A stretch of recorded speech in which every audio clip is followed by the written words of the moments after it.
Have you ever been wondering why maybe your periods have been so heavy, maybe even painful? Well, you may have something called adenomyosis. So let's talk about all of adenomyosis in this video. How it's diagnosed, why it happens, how we treat it, because it's quite a big thing out there as far as causing heavy, painful periods, enlarged uterus, and it affects people on a day-to-day basis. My name is Eric Schmidt. I'm a board-certified OBGYN, minimally invasive gynecologic surgeon. Let's go to a picture. Okay, the uterus here.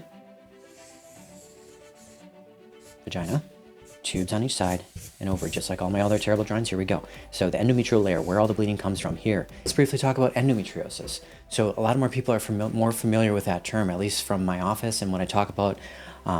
So endometriosis is when these endometrial cells that give the period every month, the menses, get out somehow into the body. And these are on the other organs like the ovary, the pelvis, the bowel sometimes. And so that can be quite devastating as far as symptoms go.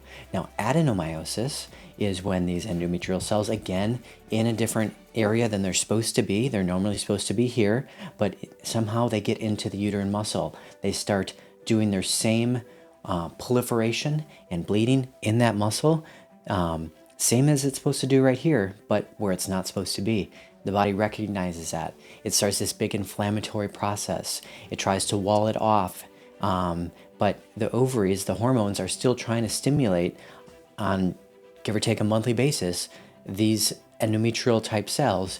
And so it keeps affecting people, again, causing the main symptoms of heavy, painful cycles. And this is why I kind of say it's related to endometriosis, because, again, very similar, the endometrial cells where they're not supposed to be, but for adenomyosis, they're in the uterine muscles. So if by chance, for example, somebody has these symptoms of bloating, pain before their cycle, during their cycle, after their cycle, they think they have endometriosis. And they see their doctor who talks to them, discusses potential like, oh, let's do a diagnostic laparoscopy to look for it, and they don't find anything.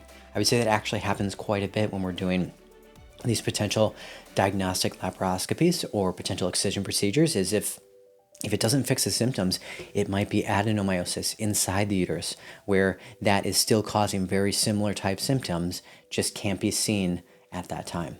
So what are the main symptoms of adenomyosis? Well, again, we discussed painful menses. We discussed heavy menses. And often pelvic pressure or bloating is a big symptom. Often patients might say to me, oh, I feel just a lot of pressure down in my pelvis, especially before, during the menstrual bleeding. And that's a big tell that somebody may have some adenomyosis. Whether the inflammation or the enlarged uterus is causing those symptoms, it's hard to say, but that is a big symptom.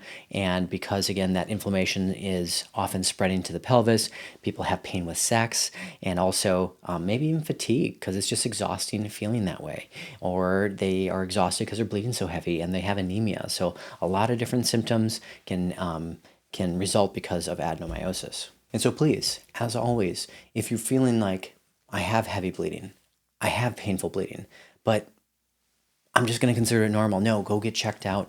You may have something like this that we have treatment options for, and we're going to talk about that here in a little bit in this video. So who is at risk for adenomyosis? So just like endometriosis, it's not perfectly understood yet how exactly this happens. There's definitely some hypotheses as far as why adenomyosis happens, why endometriosis happens, whether it's a genetic predisposition, whether during development and when all of those little cells are moving and forming our bodies, that maybe some of these Mullerian cells just get displaced during that process. And so it's not perfectly understood, but a lot of people are working hard, a lot of smart people are working hard on figuring this out to get us more information. All right, you're going to your doctor because you're experiencing some of these symptoms. And again, if you are, please contact your doctor. Don't just write it off saying, you know what, that's just part of this. Like, no, if you're having heavy, painful menses, go see your doctor, because they're going to want to talk to you about how to find it. So how is adenomyosis diagnosed? And there's a couple different ways we can do this. Number one, it can be diagnosed based off just what the patient is telling us and our exam. We can probably pretty decently assume it could be this, or at least something very close to it, and tailor the treatment that way. But often we'll be doing things like getting an ultrasound or even an MRI to visualize these potential endometrial cysts that might be hiding out causing this problem. But again, that textbook answer of How is it definitively diagnosed is often if there's an excision procedure, which is quite rare, or at the time if someone's getting a hysterectomy. All right, now let's get to the important parts. How do we treat it? How do we make somebody feel better if they're suffering from these things? I always like to say, let's talk about the lifestyle changes that someone can go through to try and make these symptoms better.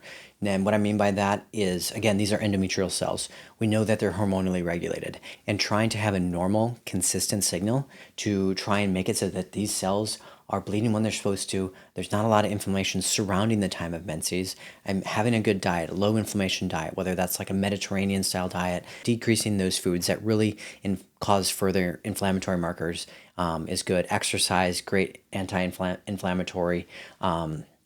Staying hydrated with electrolytes, that's going to help with the uterus cramping response to some of these things. But again, that only goes so far. So let's talk about the other options. Again, to be said, a lot of people are already taking things like NSAIDs before they're already coming to see me in the clinic. But that's like option one, is taking the non-inflammatory type medications. Again, that these cells in here are causing a bunch of this inflammation. And so taking an anti-inflammatory can help to mitigate some of those symptoms.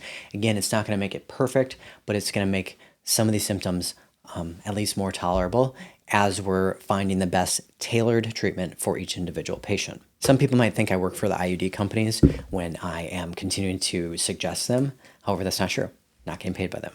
But an IUD is actually, and specifically the 52 milligram hormonal IUD, which it would be brand name Mirena or Liletta, goes and gets inserted in the endometrial layer, sits right there, and has a high concentration of those hormones inside the uterus. Low concentration throughout the body, much lower than the pills and all the other options. And so least amount chance of those side effects, which people often might get from potential other forms of hormonal medications. But again, that IUD sits right there. You don't have to take a pill every day. And if it's working to quiet those endometrial cells, again, it's really nice when that Mirena or Liletta IUD can quiet the endometrial cells enough where someone doesn't have menstrual bleeding.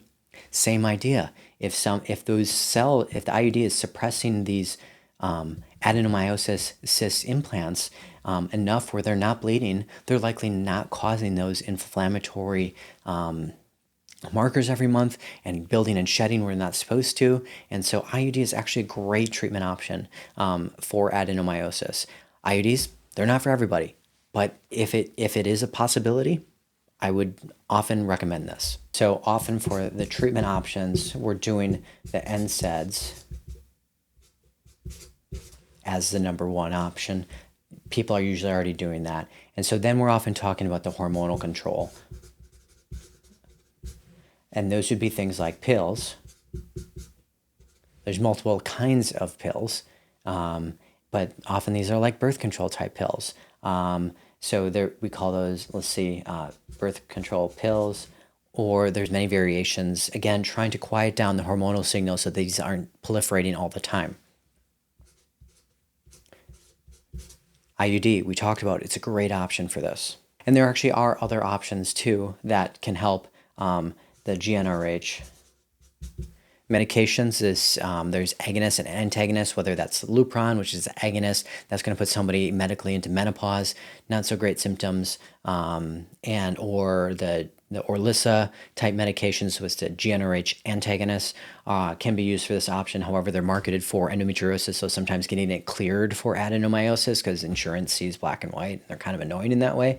Sometimes it's hard to get that approved, but GnRH medications I've seen work well for adenomyosis. Now let's talk a little bit about the surgery options, okay? Excising those little portions of adenomyosis in the uterine muscle can be quite a challenging procedure. It's often not done. It's a little more experimental right now.